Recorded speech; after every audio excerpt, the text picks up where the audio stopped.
friends are synths.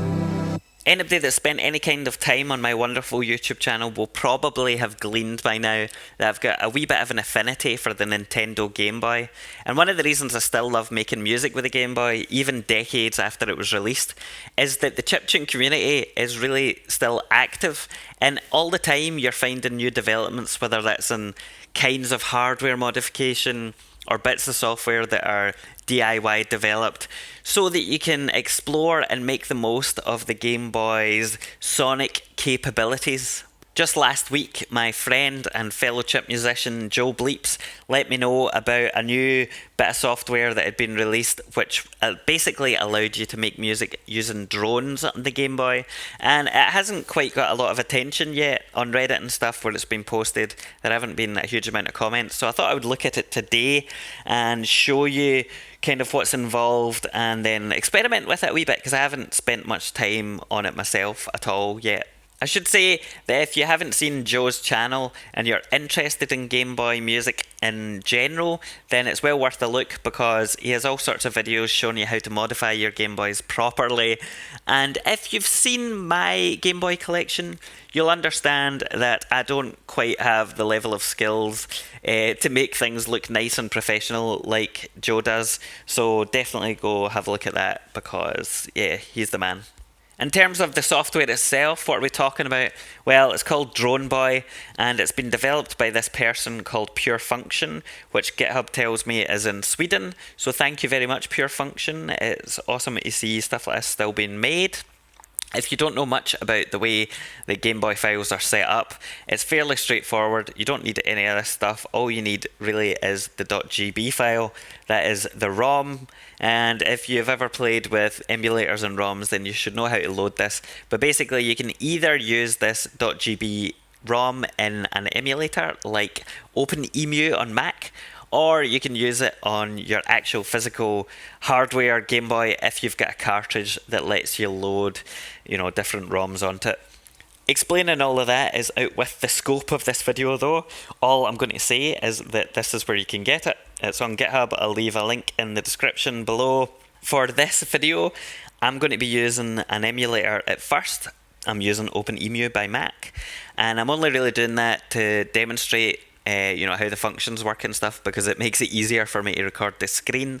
But later on, I'm probably going to be playing about with the sounds in the studio, and when it comes to that point of the video, then I'll actually be using the hardware, because the sound generation will, be from the device rather than from the emulator, which is always good.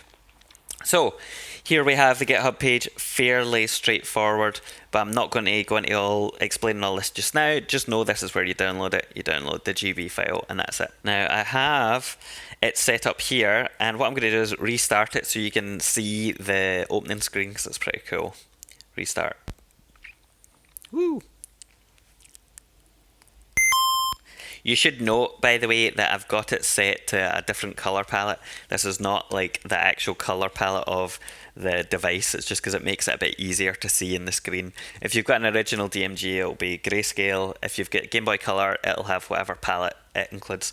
So basically what we have here is we have this home screen, and we have 4 different channels on the Game Boy, and you can basically turn the volume up on each one. So here's our first drone, second drone, third. Nice. So that's it. Pretty self-explanatory. But if we go on to the next page, I think we hit select. Yeah, if we hit select, go on to the next page, and this is the duty, which I don't know how to explain, but basically this changes the sound of the drones overall. You can hear the character of the drone changing in the background.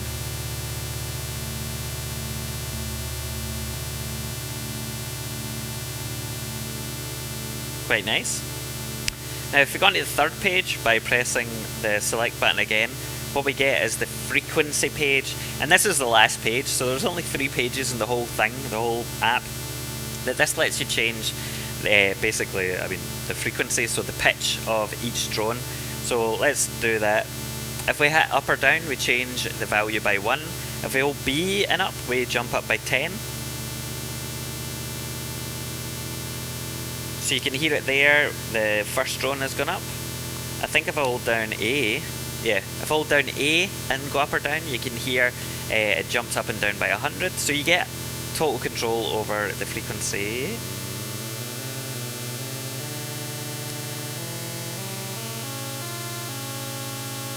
Oh. Very pleasing. Now we can do that obviously with every channel, so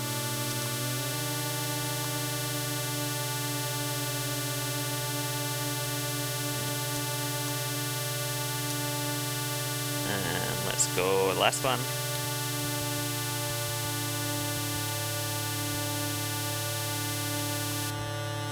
And this is the amount of noise on the fourth channel, so or the type of noise, I guess, the frequency of the noise. Pretty cool. Now, the only other thing to show you is you can change the notes of each of these rather than just adjusting the frequency, right? So if we hit A and B together, which you can't see because I'm in an emulator, but you switch on to the notes, and this gives you way more control over the sound you've got. If you know anything about music theory, you can then begin to pick notes that will work well together.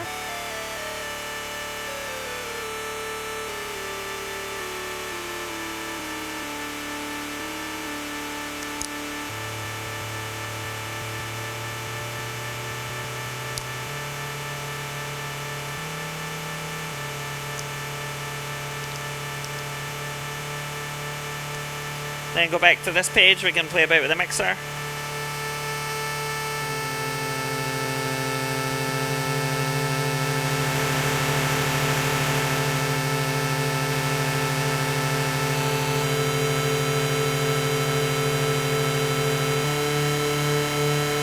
Very nice.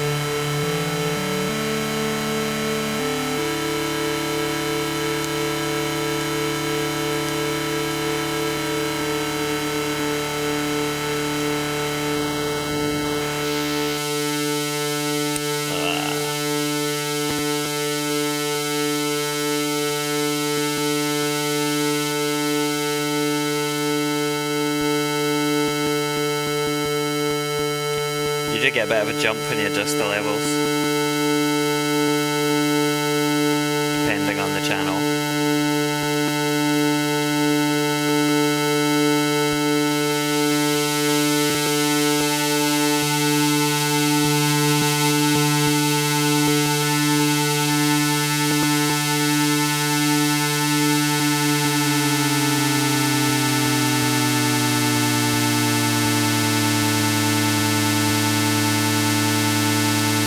Pressing the wrong button.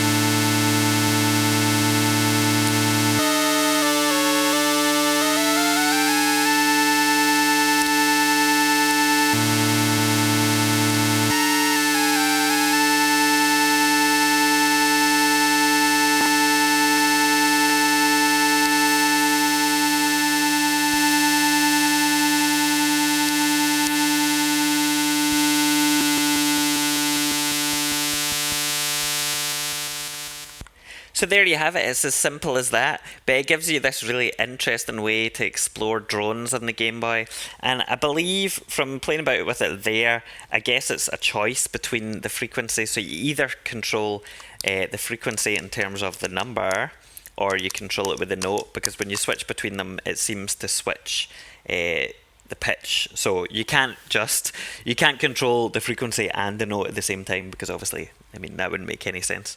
So what I'm going to do now is try it out in the studio. I'm going to stick the ROM onto a cartridge I've got and then play about with it with drums and stuff maybe, and see what I can do.